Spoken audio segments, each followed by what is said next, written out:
يا مرحبا باسم فهد، يا هلا بالحاضرين.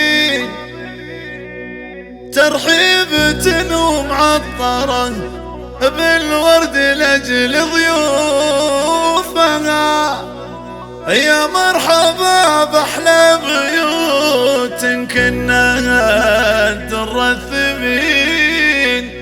اسم فهد بالقصيدة زاهية حروفها. يا مرحبا بأحلى بيوت كنها در الثمين. باسم فهد بالقصيدة زاهية حروفها. زاهية حروفها.